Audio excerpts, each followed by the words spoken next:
एन्यूरिज्म्स brain की जितनी भी बीमारियों के बारे में हम जानते हैं, एन्यूरिज्म को इसमें सबसे खतरनाक बीमारी के रूप में जाना जाता है।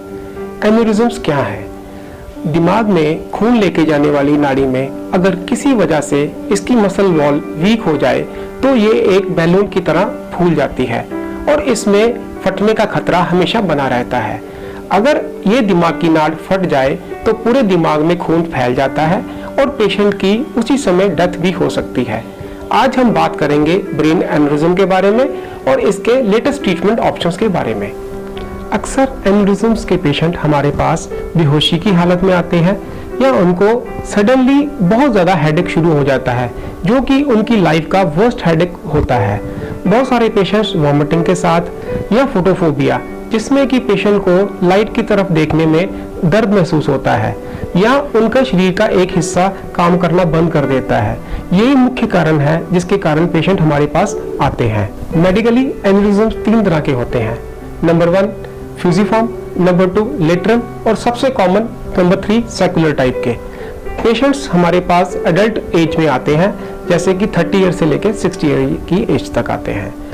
जब भी हमारे पास पेशेंट इन कंप्लेंट के साथ आते हैं, सबसे पहले हम उनका सीटी स्कैन कराते हैं। उसमें अगर हमें ब्लड फील्ड दिखे तो हम सीटी सेरेब्रल एंजियोग्राफी करते हैं, जिससे कि हम ये एन्यूरिज्म इजीली आइडेंटिफाई कर पाते हैं। उसके बाद पेशेंट की ट्रीटमेंट प्लानिंग करते हैं, जिसमें आजकल हमारे पास 2 ट्रीटमेंट ऑप्शंस अवेलेबल हैं।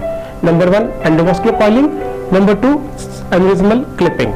पहले हम बात करेंगे एंडोवास्कुलर कॉइलिंग की। एंडोवास्कुलर कॉइलिंग ये एक लेटेस्ट टेक्निक है जिससे कि हम थाई की आर्टरी को पंक्चर करते हैं। उसमें एक गाइड वायर डालकर हम ब्रेन की नाड़ी तक चले जाते हैं। वहां हम कंट्रास्ट से ये देखते हैं कि एन्यूरिज्म की लोकेशन कहाँ पे है। अपनी गाइड वायर को उस एन्यूरिज्म के बीच में डालकर उसको एक वायर से फिल कर देते हैं ताकि उसके फटने का खतरा 0 हो जाए। ये टेक्निक में कोई चीरफाड़ नहीं होती और ये पेशेंट को 3-4 दिन में इसके बाद डिस्चार्ज भी किया जा सकता है। अब हम बात करेंगे सेकंड ट्रीटमेंट ऑप्शन की, जिसको सर्जिकल क्लिपिंग कहते हैं। बहुत सारे पेशेंट्स में एन्यूरिज्म की लोकेशन, पोजीशन या पेशेंट फिटनेस ऐसी नहीं होती कि उसमें एंडोवास्कुलर कॉइलिंग पॉसिबल हो पाए। ऐसे पेशेंट्स में हम ओपन ब्रेन सर्जरी करके एन्यूरिज्म को बाहर से ही क्लिप करके पेशेंट को ठीक कर देते हैं। मैं एक बात बहुत साफ तौर पर बताना चाहूँगा कि एन्यूरिज्म का ट्रीटमेंट या तो एंडोवास्कुलर कॉइलिंग से पॉसिबल है या सर्जिकल क्लिपिंग से।